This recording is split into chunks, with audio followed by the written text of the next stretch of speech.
Hello everyone. We continue our discussion about probability and probability rules. So so this is the previous slide I have shown now, and we're going to continue now our discussion now. So we now proceed with our next topic, still on probability. This time, I will discuss to you multiplicative rules of probability. Now, so we're done with additive rules of probability. Now, we now proceed with multiplicative rules of probability. Okay, now in here we consider the following situations. Now, first we have dependent events. Now, we consider dependent events. So, for instance, we consider dependent event B. So, if we take the probability of the two events, now A and B, wherein the occurrence of both events A and B, no? So probability that no A and B will occur, no? Both A and B will occur, denoted by this notation, the intersection symbol, no? Okay. So A probability A intersection B, no? So this is equals to probability of A, no? Okay, times the probability of B given the occurrence of event A. Okay, so this is the formula, no, for event B, which is dependent, no. So actually, this was derived from my previous discussion, no.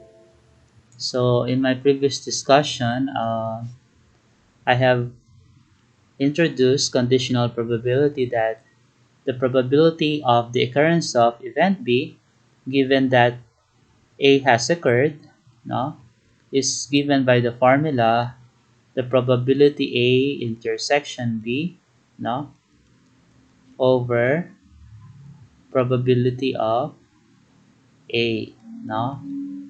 Now, if we can transform this equation in terms of this probability of A intersection B equals 2. So we multiply the two by cross multiplication. So we have probability of A multiplied by probability of B given A. No? So then we have this one. No? Alright. So it's like that. And this is true if event B is dependent. No? If event B is dependent, no? So we can use this formula. No? So we now proceed. Now, if we consider dependent events, A sub 2, A sub 3, and so forth and so on, no? So, for instance, meron pang mga kasunod, no? Let's say, nangyari yung unang event, event A sub 1. Nangyari yung susunod na event, A sub 2, na nagdidepende sa event A sub 1.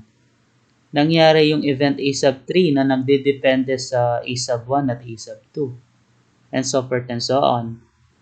So, paano yung pag-compute ng probability doon? Probability na magaganap lahat ng events from A sub 1 to A sub k. So, ito yung ating formula. So, the probability of the occurrence of the events A sub 1, A sub 2, A sub 3 until A sub k, no? So, na mangyayari yung unang event, and mangyayari yung pangalawa, and mangyayari yung pangatlo, and so forth and so on is given by this formula. No? So, consider muna natin the occurrence of the first event. So, ano yung probability doon? Tapos, i-multiply natin dun sa probability na mag-a-occur yung event A sub 2 given na nangyari na yung A sub 1. Okay? Tapos, i-multiply natin yung probability na mangyayari yung event A sub 3 given na nangyari yung event A sub 1 and event A sub 2. Okay? So, ito yung notation na gagamitin natin, intersection, pagka if we consider the occurrences of those events, no? So, yung kumbaga, ito yung sign para sa end, no? Okay? A and B and C and so forth and so on. A sub 1 and A sub 2. Okay? Intersection symbol. And then, and so forth and so on. Hanggang umabot ka sa pinakadulo, yung last event, A sub K. Given na nangyari yung A sub 1, A sub 2, A sub 3, hanggang second to the last event. No? So, this is the formula. Okay? So, later we'll have an example to this. So, after that, we consider now independent events. For independent events, no? If we consider two events, for instance, no, A and B, since A and B are independent events, no, or should I say, event B is independent. If event B is independent, halimbawa, no, pagka kinuha natin probability na mangyayari yung dalawang events, A and B. So, ang formula, no, probability of A times probability of B.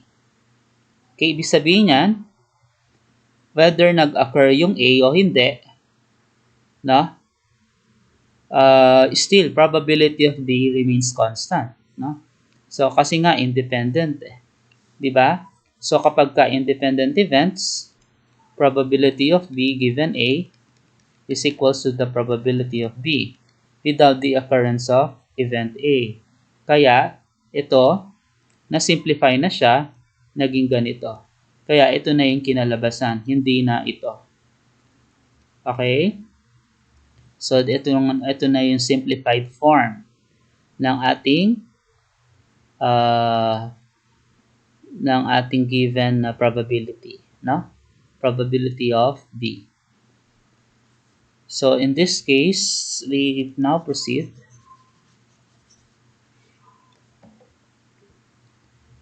So, for instance, if we have several events, A sub 1, A sub 2, until A sub K, ano yung probability na mangyari lahat? No? A sub 1 and A sub 2 and A sub 3 and so forth and so on until reaching A sub K. No? Considering independent events lahat.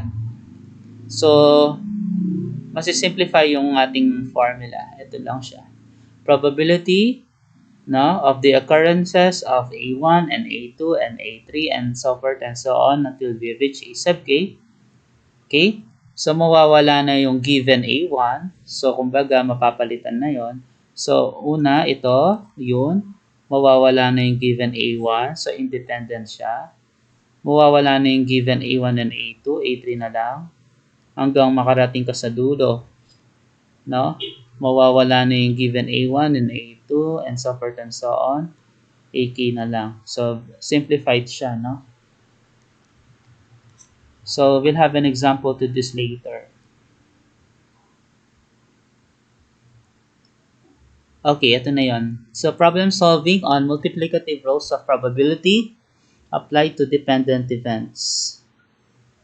So, here's the problem. Suppose that we have a fuse box containing 20 fuses, of which 5 are defective. No? If 2 fuses are selected at random and removed from the box in succession without replacing the first, no?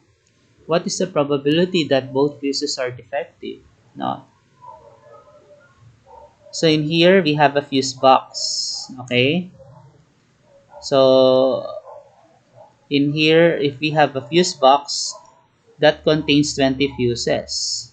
So kaya, number of outcomes in the sample space is 20. Okay? So ang ating sample space ay nagko-contain ng 20 fuses.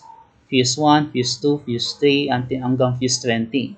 So meron tayong 20 fuses dun sa box. Okay? 5 daw doon ay defective. So, we let D be the event that the fuse is defective. No? We let D be the event that the fuse is defective. No? So, the number of defective fuse, no, is equals to 5. No? So, the number of defective fuses is equals to 5. Okay? So, kasi sabi dito, of which 5 are defective. So, the number of defective fuses is equals to 5. Where D is the event that the fuse is defective. No? And then, what else? So, we let D1 event that the first remove fuse is defective. No? Event that the first remove fuse is defective. No? And also, so bago yan, so sabi dito kasi, if two fuses are selected at random and removed from the box in succession without replacing the first. So kumuha tayo ng dalawang fuses dun sa fuse box, one at a time. No? So, from the box in succession without replacing the first. So, one at a time. So, bubuno tayo ng unang fuse, tapos pangalawa. Okay? So, take note, nung bumunot dun sa pangalawa, hindi natin replace yung fuse na binunot natin, no? Hindi natin replace. So, therefore, nabawasan yung total number of fuses dun sa fuse box, no? Considering the first event, no? Selection of a fuse, no? Selection of a fuse in the fuse box, no? So, in this case, no? So, what is the probability that both fuses are defective? Ano daw yung chance or yung likelihood na both fuses are defective? No? Given na nangyari yung una at yung pangalawa. So, let D1 be the event that the first removed fuse is defective. No? Then D2 given D1, event that the second removed fuse is defective without replacing the first fuse after D1 has occurred. No? So we can now proceed. So, solution to the problem. So, probability, ano ba hinahanap? What is the probability that both fuses are defective? So, ito yung ating solution. The probability that both fuses are defective, no? Ito yung ating notation for and intersection symbol. So, D1 and D2. Probability na mangyayari yung dalawang events, D1 and D2, ay equal sa, okay, by formula. Okay, so recall natin, A, probability A intersection B equals to probability of A times probability of B given the occurrence of event A. No? So, in this case, ito yung ating solution ngayon. Probability D1 times probability D2 given D1. No? So, ganun siya. So, we can now proceed with the next step. So ano yung probability that the first removed fuse is defective? What's the probability that the first removed fuse is defective? Ano yung probability of D1? Ha? So to determine the solution, we apply here the classical probability formula, di ba? The classical probability formula, probability of a certain event or number of outcomes in the event A, no, yung total number of possible outcomes over number of outcomes in the sample space, no? The total number of possible outcomes in event A over the total number of possible outcomes in the sample space, no? So ganyan yung ating classical probability formula. So we will apply it here. Probability na defective. Ilan ang given na defective sa fuse box? 5. So meron ka ngayong 5 over number of outcomes in the sample space, 20. O 5 over 20 times probability na mangyayari yung event D2 given na nangyari na yung event D1. Ngayon, bumunot ka dun sa fuse box ng isang fuse. Pagkatapos, bubunot ka ulit na kung saan hindi mo binalik kung ano yung binunot mo sa una. So, kung di mo binalik, nabawasan na yung bilang ng mga fuses dun sa fuse box. From 20, magiging 19 na lang. Right? At ano yung probability na defective ulit ang mabunot? Given na defective yung naunang nabunot. No? Given na defective yung naunang nabunot. Kung ganon, nabawasan na yung bilang ng mga defective na fuses. Kasi nangyari na yung event D1 eh. Diba? Na defective yung nabunot. So, ang probability na defective yung nabunot ay 5 over 20 dun sa unang pagbunot, diba? So, imumultiply mo ng probability na defective ulit yung mabubunot mo na fuse given na defective na yung naunang fuse, no? So, in that case, 4 na lang ang matitira, no? Sa total number of outcomes dun sa event D. Diba? Na defective fuses. So, from 5, magiging 4 dahil nangyari na yung unang event, D1, na defective. So, mangyayari ulit na defective, no? 4 na lang ang matitira. No? Kasi nga, hindi mo binalik yung fuse dun sa first na pagbunot. So, therefore, nabawasan na yung defective na fuse, nabawasan pa yung bilang ng mga fuse sa fuse box. Kaya 4 over 19 na lang. Okay? So, 5 over 20 times 4 over 19, what shall we get? No? 5 over 20 times 4 over 19, we get 1 over 19. No? Okay? So, ganun siya. Okay?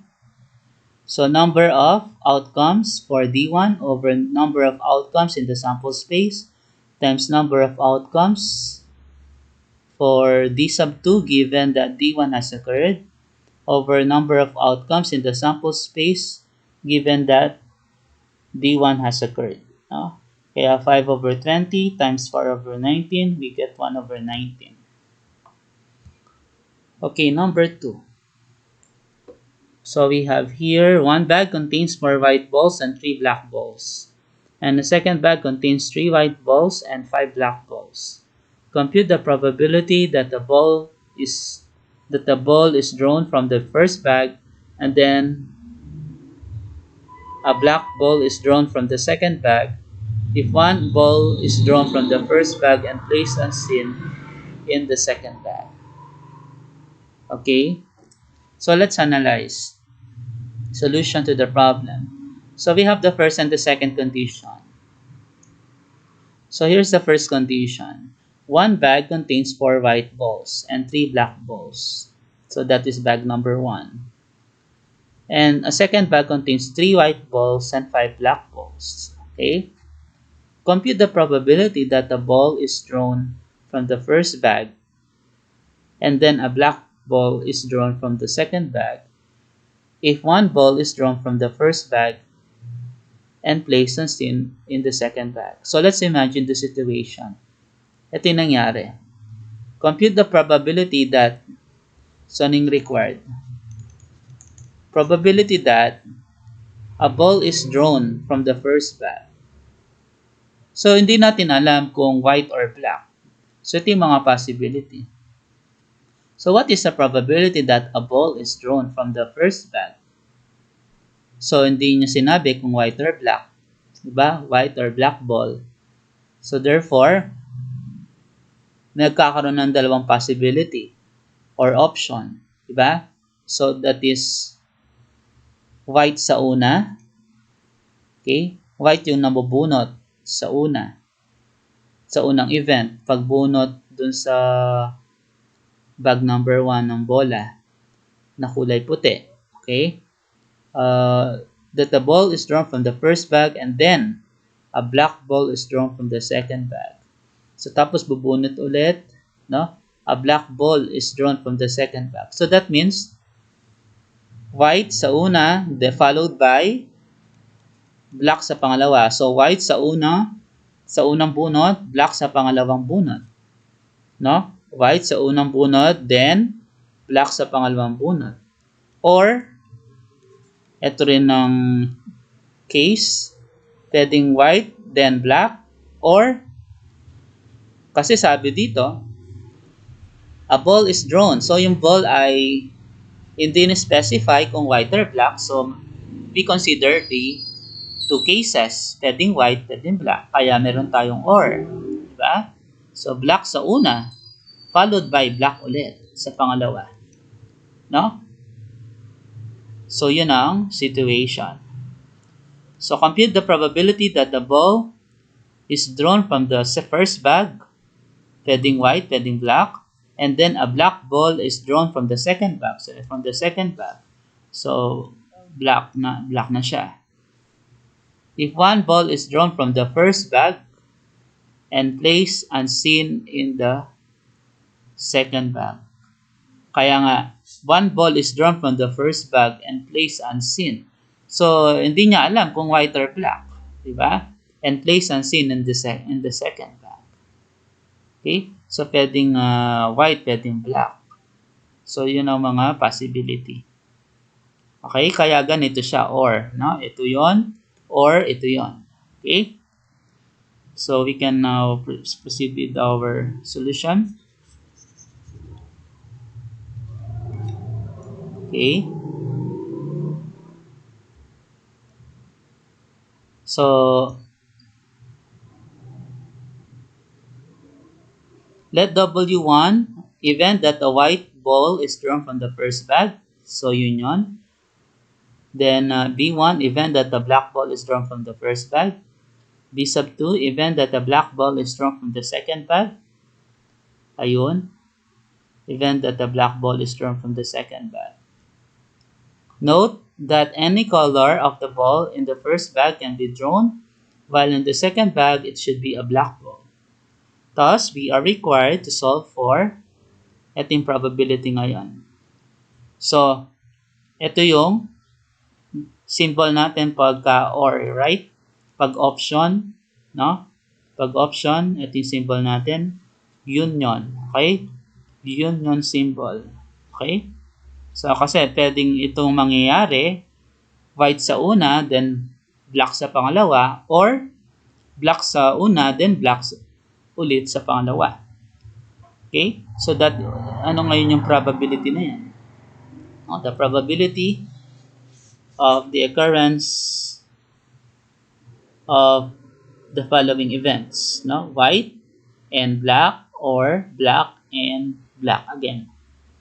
So such that, no, W1 intersection B sub 2 and B sub 1 intersection B sub 2 are mutually exclusive.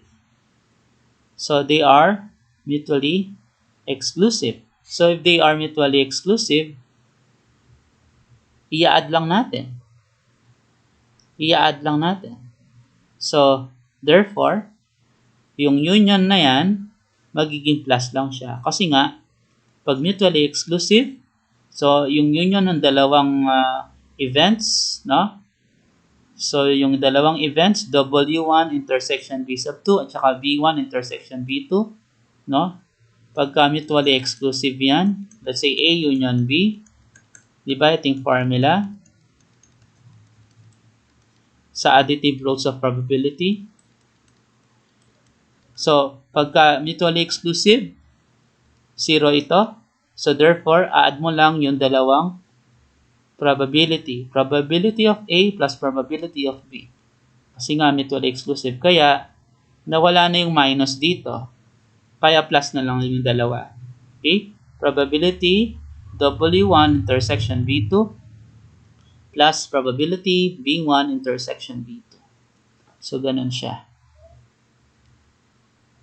So, in that case, alam natin na this is conditional probability for probability W1 intersection B2. So, probability na mangyayaring unang event, W1, times probability na mangyayaring pangalawang event, B sub 2, given na nangyari yung unang event, W1. Okay? So, conditional probability yan.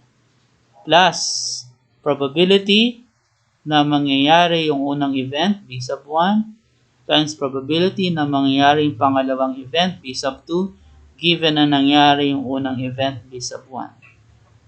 So, in-apply natin yung conditional probability formula. No? So, so in this case, we can now proceed with the next step. No? So, ito ngayon yung ating solution. Probability na white. Bakit 4 over 7? Probability na white. So, meron tayong 7 balls all in all, di ba? 4 white, 3 balls, 7 balls. Kaya over 7. Probability na white, ilan ba yung white? 4. Kaya 4 over 7. Times probability na black given white. Dito sa pangalawang bag, ilan ba yung black balls? 5. 5, di ba? So, 5. Ilan ba yung total na bola dun sa bag? 9 balls, di ba? Meron kang 9 balls. Kaya over 9. Dito, 8 balls pa lang sa unang kondisyon. Pero, naglagay tayo ng bola sa pangalawang bag, di ba? Kinuha natin sa unang bag yung bola at nilagay natin sa pangalawang bola. Nadagdagan yung mga bilang ng bola ngayon sa bag number 2. Kaya 8 balls plus 1 ball na siya ngayon. So 9 balls na. Kaya over 9. Okay? And then, plus probability of the occurrence of B1. Ito yon. Sa unang bag, meron kang 3 black balls, no? So, kaya 3 over 7. Diba? Kaya 3 over 7. Okay? Kasi yung total ay 7. Probability, black sa pangalawa, given na black sa una. So, kung iting ko consider ngayon natin, So, ibig sabihin niyan, black yung nakuha. So, 9 balls.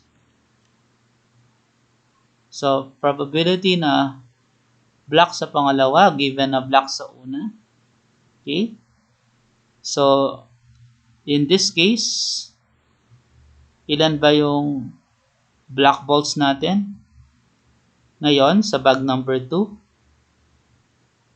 given na black yung nalagay na bola sa bag number 2 mula kay bag number 1.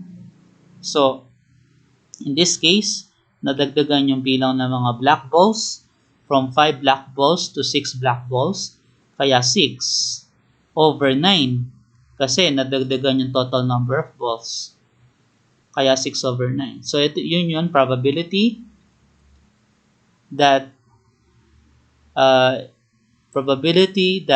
black ball is obtained in the second bag given that a black ball is placed in the second bag, no? Ito yung B1 kasi a black ball is placed in the second bag. Kasi from bag 1 patungong kay bag 2, no? Given na nangyari 'yon. Okay, 6 over 9. Okay? So meron tayo ngayon 6 over 9. So ang total ay 38 over 63. 38 over 63. Okay? So, that's it. So, number 3. So, 3 cards are drawn in succession without replacement. From an ordinary deck of playing cards, find the probability that the event A1 and A2 and A3 occurs. Event A1 and A2 and A3 occurs. Where A1 is the event that the first card is a red ace, A2 is the event that the second card is a 10 or jack, and A3 is the event that the third card is greater than 3 but less than 7. So, solution. So, there are 2 red aces in a deck of 52 cards. Okay? So, meron dalawang red aces in a deck of 52 cards. No? So, dalawang alas na red, di ba? Alas na heart, tsaka alas na diamond, no? So, number of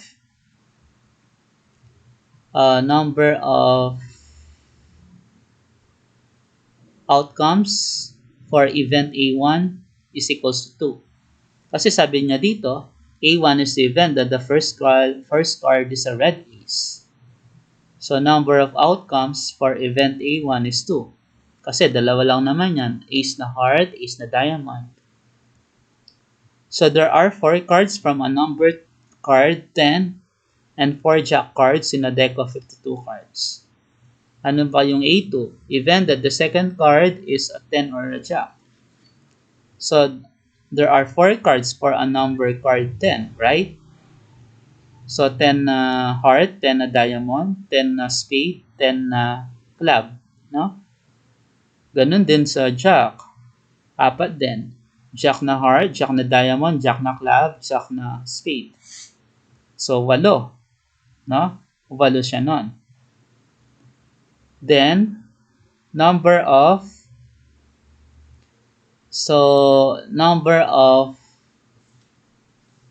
outcomes for event A2 given that A1 has occurred. O given na nangyari yung A1, hindi naman naapektuhan yung bilang ng mga cards na 10 or jack, diba? Kasi 8 pa rin naman. Kasi ace yun eh. Ace yung nabunot. Ace yung nabunot sa unang event, A1. Okay? So, kung ace, wala namang ace na jack, wala namang ace na 10. Diba? So, 8 pa rin siya. Number of outcomes for event A2 given that A1 has occurred. So, 8. So, there are 4 cards each for, there are 4 cards each for number cards 4, 5, and 6. Diba? Apat, tiga-apat yan. Kasi ang event A3 is the event that the third card is greater than 3 but less than 7. Pag greater than 3, hindi pwedeng maging equal sa 3. Therefore, 4, 5, 6 or more.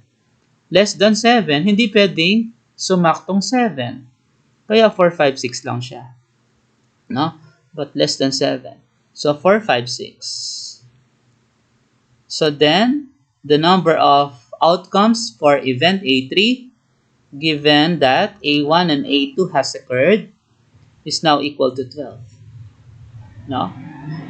12 na ngayon. Okay? So, thus, probability, bakit 12? 4 dun sa 4, 4 dun sa 5, 4 dun sa 6. So, 4 plus 4 plus 4. 4 cards dun sa 4, 4 cards dun sa 5, 4 cards dun sa 6. 4 plus 4 plus 4, that is 12. Okay? Probability, anong hinahanap ng problem? Find the probability that event A1 and A2 and A3 occurs. So, ito yung notation. A1 and A2 and A3 occurs. So, apply natin ito yung formula. Apply natin yung formula. So, that is equals to probability A1 times probability A2 given A1 times probability A3 given A1 and A2. Diba? So, ito yung ating formula. No? Na in-apply dun sa previous slide ko. Ito yung formula natin. So, pag tatlo lang sila, hanggang dyan lang. Probability A3 given A1 and A2. So, apply natin. Probability A1, 2 over 52. Bakit 2 over 52? Kasi dalawa yung total outcomes sa A1 over 52. Yun yung number of outcomes sa sample space, 52. Kasi may 52 cards. Times probability A2 given A1. 8 yun. 8. Over 51 na lang kasi nabawasan na. Kasi sabit sa problem, without replacement, in succession. Sabihin, 1 at a time. 3 cards are drawn in succession without replacement. So, unang bunot, ang probability na red ace, 2 over 52, times, pangalawang bunot, probability na 10 or jack, 8 over 51 na lang kasi without replacement. Pangalawang bunot, probability na greater than 3 but less than 7, 12 over 50 na lang kasi hindi binalik, di ba? So, hindi binalik yung card. Yung mga cards, so nabawasan na ng dalawa, so 50 na lang ang natira. So, 12 over 50. Okay? So, we'll get an answer of 8 over 5525. So, that's it. So, let's now proceed with problem solving on multiplicative rules of probability applied to independent events. So, ito yung ating problem. A small town has 1 fire engine and 1 ambulance available for emergencies. The probability that the fire engine is available when needed is 0.98. And the probability that the ambulance is available when called is 0.92. In the event of an injury resulting from a burning building, find the probability that both the ambulance and the fire engine will be available, assuming they operate independently. Okay, let us answer the problem. So, ito yung solution na ng problem. So, meron tayong small town, meron daw siyang fire engine and 1 ambulance available for emergencies. Ang probability raw na yung fire engine ay available kapag kailangan, 0.98. Yung probability naman ng ambulance na available siya kapag kailangan, 0.92. No? So, halimbawa daw, may nangyaring injury resulting from the burning building. Ano raw yung tsansa na yung dalawang bagay, yung dalawang bagay na to, ambulance at fire engine, no, ay available, no? Kasi meron din naman chance na yung isa hindi available, right? Or parehong hindi available, kaya lang sobrang baba ng chance na yon base sa problem kasi ang probability na available ng fire engine kapag kailangan ay 98%. Ang probability na kapag yung ambulance ay kailangan ay 92%, right? So, pero commonly, hindi na-express ang probability sa percentage, no? Na-express talaga yan sa decimal or fraction, no? So, 0.98, 0.9. So, ito yung hinahanap natin. Find the probability that both the ambulance and the fire engine will be available. A fire engine and ambulance intersection symbol, no?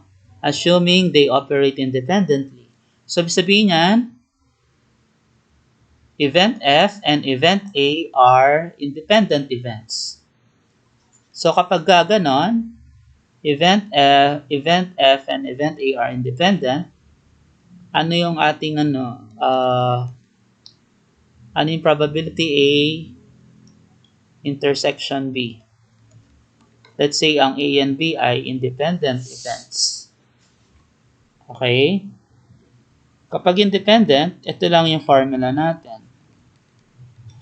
If A and B are independent events.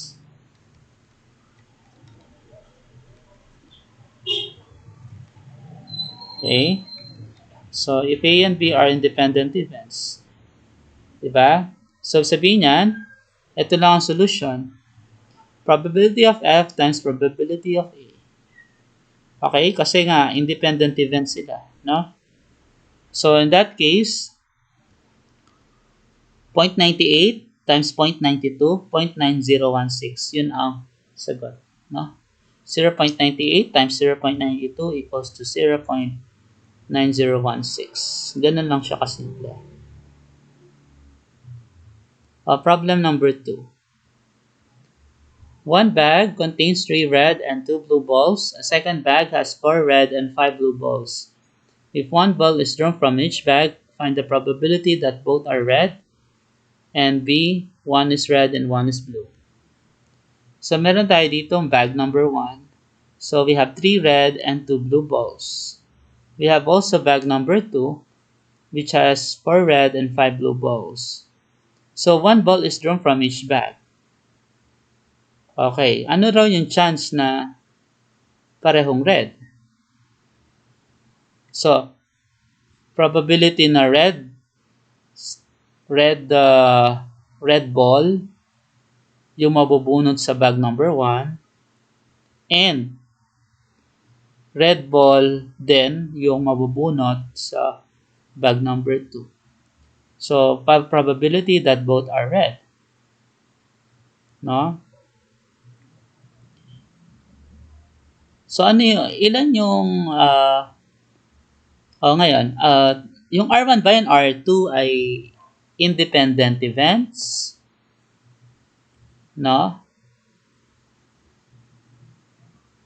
Given na, let's say, halimbawa, ano yung probability na red ang mabubunot ko sa bag 1? 3/5, right? Kasi meron kang 3 red balls, ang total number of balls, 5 balls, right?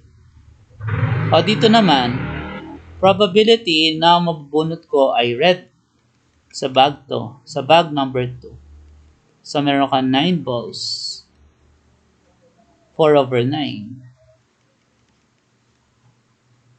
Okay? Yung R1 ba tsaka R2, independent events?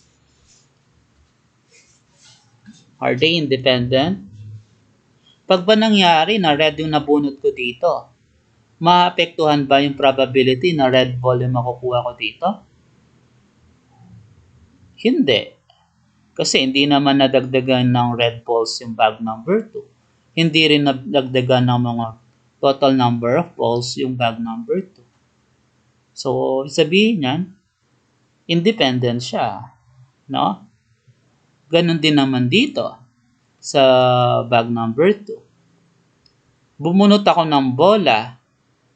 Yung binunot kong bola, okay, hindi naman makaka-apekto sa probability na red yung mabubunot ko sa unang bola. Dahil hindi naman nabawasan or nadagdagan yung mga bola ko dito. At saka yung kulay ng bola, hindi rin nabawasan or nadagdagan. So therefore, independent siya. So R1 and R2 are now independent events. And therefore, multiply mo lang yung dalawang probability. Probability R1 times probability R2. Okay? So in that case, 3 over 5 times 4 over 9, we have 4 over 15. One is red and one is blue. Ano raw yung probability na one is red and one is blue? So, probability na one is red and one is blue? Okay, let us answer the problem. So, probability na one is red and one is blue. So, B. Note, a red ball can be drawn in the first bag and a blue ball in the second bag or vice versa. So, sabihin yan, merong option A and option B. No? So, sabihin yan, ito siya. Ito yung solution niya. One is red and one is blue. Pwedeng red sa unang bag, followed by black sa pangalawang bag. Or, no? Black sa unang bag, red sa pangalawang bag. No? Okay? Black sa una or red sa pangalawa. Basta one is red and one is blue. Okay? Pwedeng red followed by black o kaya black followed by red. Basta one is red, hindi pala black. Sorry, blue pala ito, blue. Red followed by black, blue, then or blue followed by red. Okay? So in that case, we proceed with the solution. Okay? So, ito yung solution ngayon. So, add lang natin. Kasi nga, mutually exclusive yung dalawang events na to. Event A and Event B. They are mutually exclusive. If they are mutually exclusive, we just replace this by plus. No? Or should I say, in applying the additive rules of probability, A union B, we simply add the two probabilities.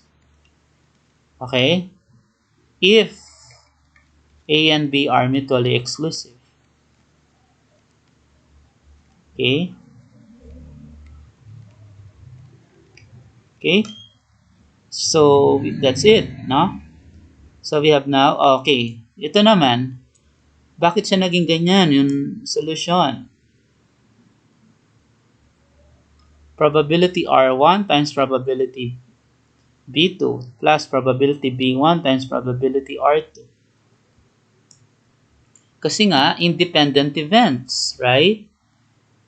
Recall natin. Probability A and B,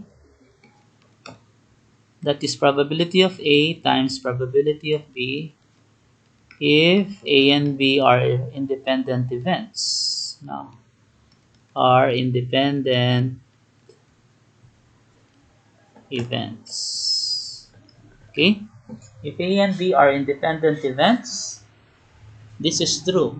You just multiply probability of A times probability of B. Okay? So probability R1 times probability B2 plus probability B1 times probability R2.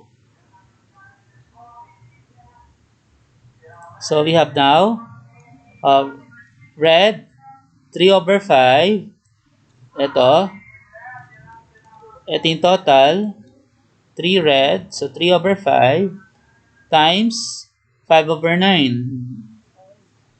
Probability na black. I'm sorry, blue. Probability na blue. So 2 over 5. Sorry. Pangalawang bag pala. Pangalawang bag, probability na blue sa pangalawang bag, 5 over 9. So meron kang 5 over 9.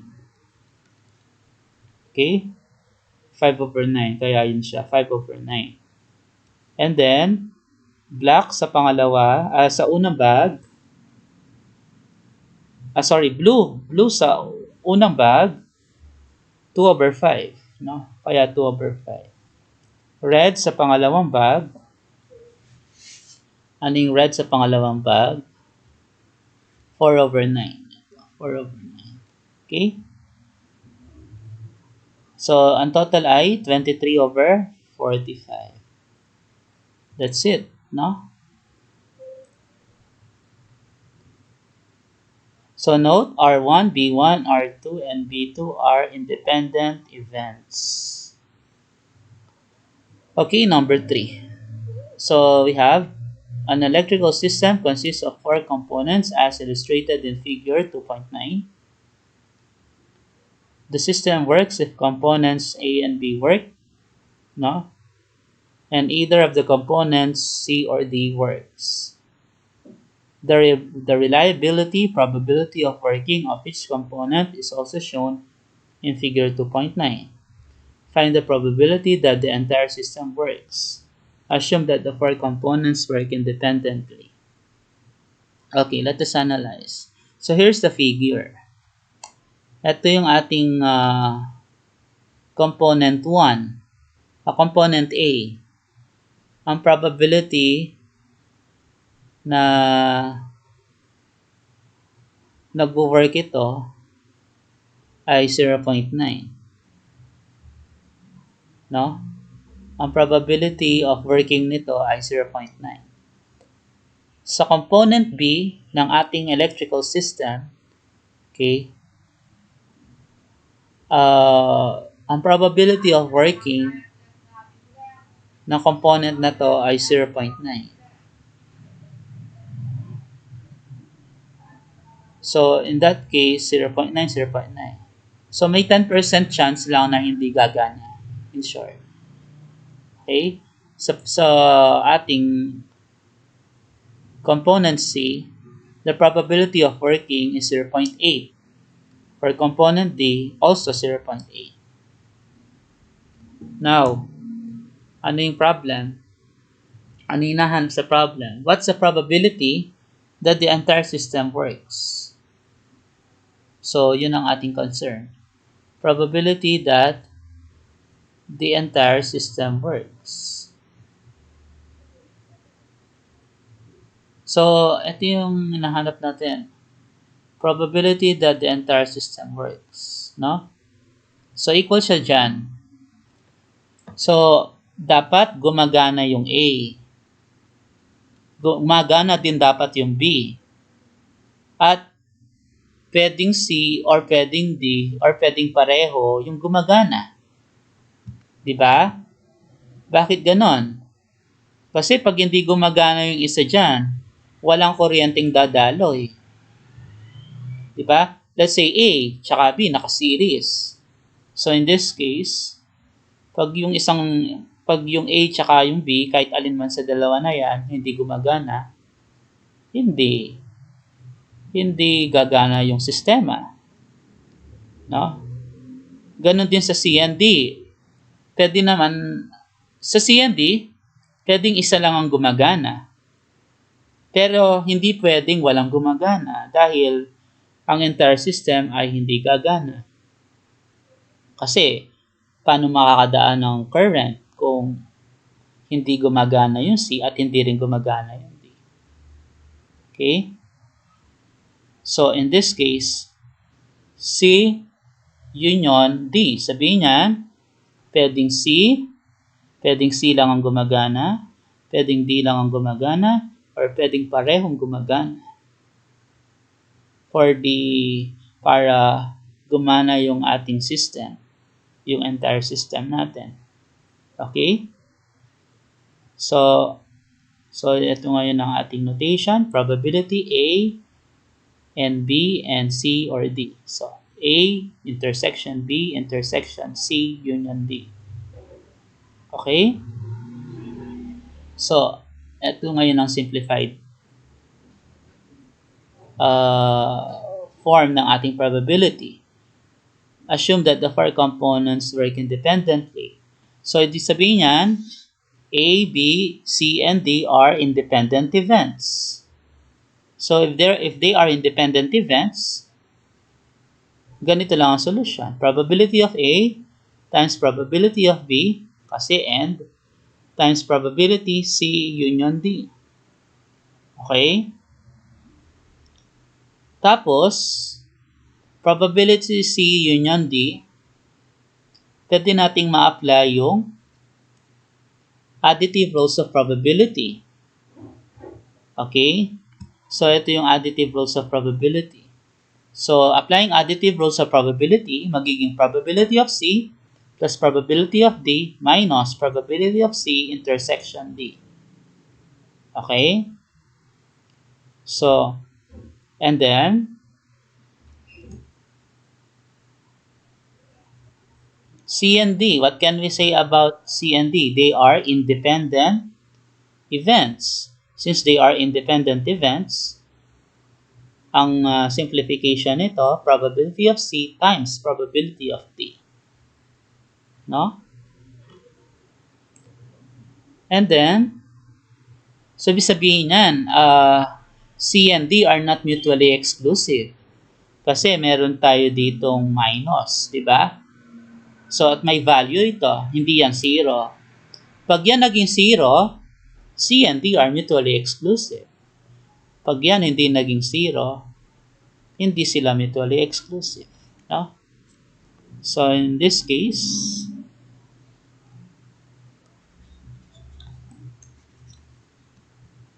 so we have 0.9 times 0.9 multiplied by 0.8 plus 0.8 minus 0.8 times 0.8, we get this value. So that's the answer. So the probability that the entire system works is 0.7776. Okay? Ibig sabihin niyan, there is a 77.76% chance that the entire system works. No? That's it. So let's now proceed with problem solving on multiplicative rules of probability applied to independent events and dependent events. So we have the problem. 3 balls are drawn from an urn containing 2 black, 3 white, and 4 red balls. Determine the probability that they are in the order black, white, and red if each ball is replaced and B not replaced. So given, ating urn natin, so ano yung probability that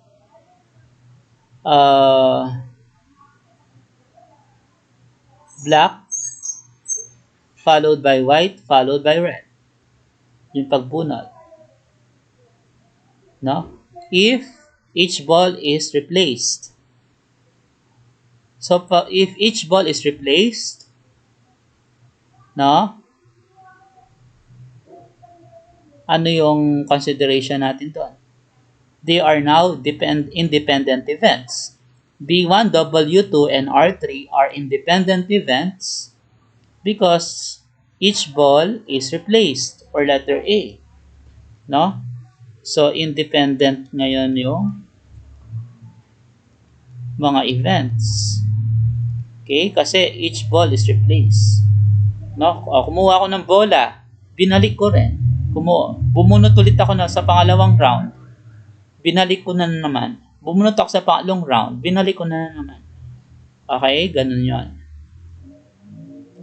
So, in that case, kung independent events, kasi replace. Ito, masisimplify niyan. No? Kasi independent. So, probability na black, ito magiging white lang yan. Ito magiging red lang yan. Okay? So, probability na black is ilan lahat? 2, 5, 9. 9 balls. Probability na black, 2 over 9. Ayun. Probability na white, 3 over 9. Ayun.